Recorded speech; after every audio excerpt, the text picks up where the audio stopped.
Bonjour à tous et merci de nous rejoindre sur Futur TV pour cette nouvelle édition de la rédaction. Voici les titres de ce journal. Pas question pour le chef de l'État, Michel Sleiman, de mettre la déclaration de Maabda aux oubliettes. Le président l'a redit ce matin à l'occasion d'une conférence à l'USEC. La rédaction de la déclaration ministérielle s'installe dans la durée. Toujours pas d'accord sur la position du gouvernement vis-à-vis de la résistance. Regain de tension dans la Beka, l'aviation militaire syrienne a bombardé ce vendredi la localité de Kher Bityounin, près de la ville frontalière d'Ersal. Et en Syrie, au moins 10 combattants ont été tués près de Damas. Je vous le disais en titre, pas question pour le chef de l'État, Michel Sleiman, de mettre la déclaration de Maabda aux oubliettes. Le président l'a redit ce matin à l'occasion d'une conférence à l'USEC, l'Université Saint-Esprit de Kaslik. Le président a appelé toutes les parties à paver la voie à l'adoption de la déclaration ministérielle. Il a également exhorté au respect des échéances constitutionnelles et à organiser l'élection présidentielle dans les délais prévu. Extrait de son intervention. La terre, le peuple et les valeurs communes constituent un triptyque en or permanent pour la nation.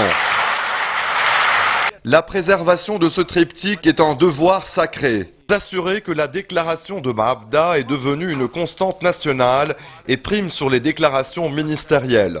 Toutes les parties en auront besoin à l'avenir. Le respect des échéances vise aussi à assurer la continuité de l'appui international au Liban. La conférence du groupe de soutien prévue le 5 mars à Paris œuvrera à trouver des solutions à la crise des réfugiés syriens. Le gouvernement est appelé à se pencher sur une nouvelle loi électorale et le comité de dialogue national à débattre d'une stratégie de défense pour faire face à Israël et ses attaques contre le territoire libanais. La commission gouvernementale chargée de rédiger la déclaration ministérielle se réunit cet après-midi au Grand Sérail, le siège du gouvernement à Beyrouth. Les débats s'annoncent tendus entre les forces du 14 mars et les forces du 8 mars, d'autant plus que la commission n'arrive toujours pas à s'accorder sur la position de l'État vis-à-vis de la résistance, la branche armée du Hezbollah. La principale pierre d'achoppement demeure la formule armée, peuple, résistance, que le camp du 14 mars souhaite retirer de la déclaration ministérielle, ce qui fait grincer des dents au sein du camp du Hezbollah. Les médiations ont pour l'heure échoué. Le chef du Parlement, qui a redit ce vendredi son attachement à la résistance, dénonce une perte de temps. Dans un entretien accordé à nos confrères d'Al Safir, Berry appelle à mettre fin aux tergiversations. Faute de quoi il menace de convoquer une réunion du Parlement pour élire un nouveau président. Et si les gouvernements précédents avaient validé la formule armée, peuple, résistance, qui donnait une forme de légitimité aux armes du Hezbollah, eh bien le gouvernement Salam n'entend pas, en tout cas, changer la donne. Pour l'instant, les choses se compliquent pour le parti d'Hassan Nasrallah, le chef du bloc parlementaire du Hezbollah. Vous le voyez, Mohamed Raad s'est entretenu aujourd'hui avec Tamam Salam au Grand Sérail. Aucune déclaration n'a été faite à l'issue de cet entretien. Et toujours au Grand Sérail, une délégation iranienne s'est entretenue avec Tamam Salam, emmenée par le chef de la Commission de la sécurité nationale et de la politique étrangère, Aladine Bouroujerdi. Lors d'un point de presse, le responsable iranien a défendu l'intervention militaire du Hezbollah en Syrie, une intervention qui, selon lui, vise à protéger la souveraineté du Liban et son indépendance. Bouroujerdi a par ailleurs accusé les États-Unis d'armer l'opposition syrienne et d'encourager le terrorisme. À ses yeux, la solution de la question syrienne passe par le dialogue et non pas par les armes. Il a enfin appelé à une élection présidentielle démocratique au Liban. Et sachez aussi que Bouroujerdi et sa délégation se sont entretenus avec le ministre libanais des Affaires étrangères, Gebran Bassil. Regain de tension dans la Beka, l'aviation militaire syrienne a effectué plusieurs bombardements ce vendredi sur la localité de Kher Bityounin, près de la ville frontalière d'Ersal, ainsi que la région frontalière de Wadi Zamrani.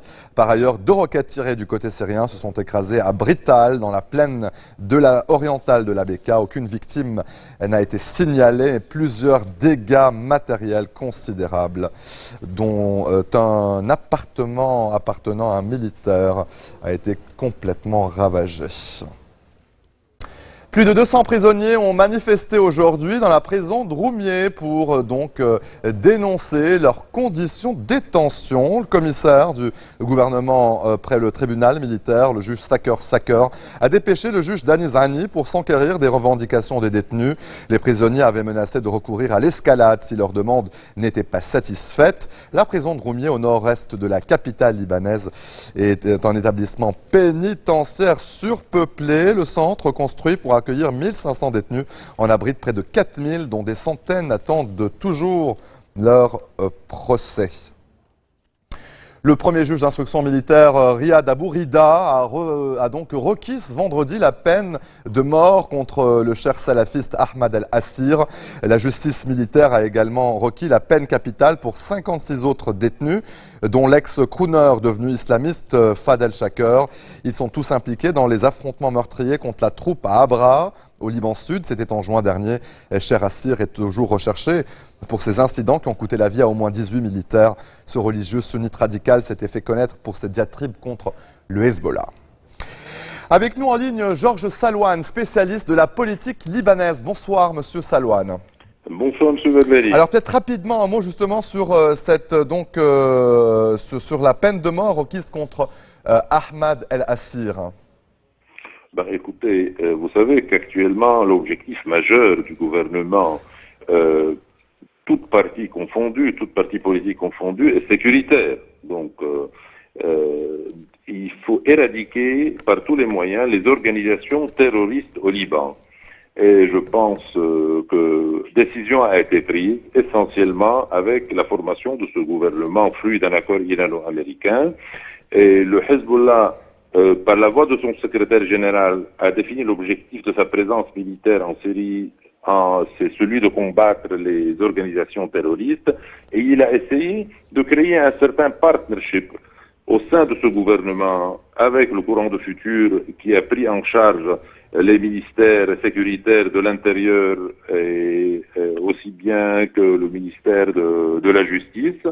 Oui, il y a une décision d'éradiquer totalement les organisations terroristes au Liban, aussi bien acolytes du régime que opposés au régime. Et je pense chaque personne libanaise ou étrangère qui va s'immiscer dans cette situation sécuritaire, qui va essayer d'organiser des attentats terroristes ou prendre position contre la sécurité du Liban, va être prise en charge par la justice et les ministères, le ministère de l'Intérieur et de la Défense. Monsieur Salouane, l'autre temps fort de l'actualité au Liban, c'est bien sûr cette réunion aujourd'hui tant attendue de la commission gouvernementale chargée de rédiger la déclaration ministérielle. Est-ce que vous pensez que justement la commission va réussir à s'accorder sur la résistance et donc passer au vote au Parlement? Écoutez, une nouvelle trilogie a été annoncée par le président de la République ce matin. Celui de la terre, des valeurs et de l'homme, du citoyen libanais. D'un autre côté, pendant les 4 dernières réunions, la Commission n'était pas loin de pouvoir, avec l'aide de la langue arabe, de cette facilité-là, de trouver un compromis entre l'ancienne trilogie du Hezbollah et l'accord de Babda. Mais M. Salouane, dans le fond, le problème ne sera pas résolu. Jusqu'à présent, il n'a pas été encore résolu, mais comme l'accord de former le gouvernement a été pris et est assez sérieux au niveau international, et comme jusqu'à présent, il y a une bonne intention d'arriver à élire un nouveau président de la République, je crois que nous arriverons par un moyen d'aide de langage, de syllogisme, de trouver un accord sur pour le comment dirais-je Et entre-temps, M. Salouane, sur le terrain au Liban, on le voit, les répercussions de la crise syrienne, parce qu'on sait très bien que le Hezbollah est lié, en tout cas un peu à ce conflit, aux répercussions au Liban. Nouveau bombardement à la frontière libano-syrienne, des dégâts matériels, pas de victimes. C'est la souveraineté libanaise qui est une nouvelle fois violée. Vous savez, le grand danger, la souveraineté libanaise a toujours été violée, hélas, et pas de réaction ni du gouvernement, ni de la population, ni même de la résistance. Mais ce que je crains, c'est que le Liban ne devienne une scène de confrontation régionale, essentiellement entre Syriens et Israéliens, à travers les bombardements des régions libanaises. D'un côté, les régions qui sont plus ou moins proches du régime syrien, et d'un autre côté, les régions qui accueillent les éléments de l'opposition syrienne.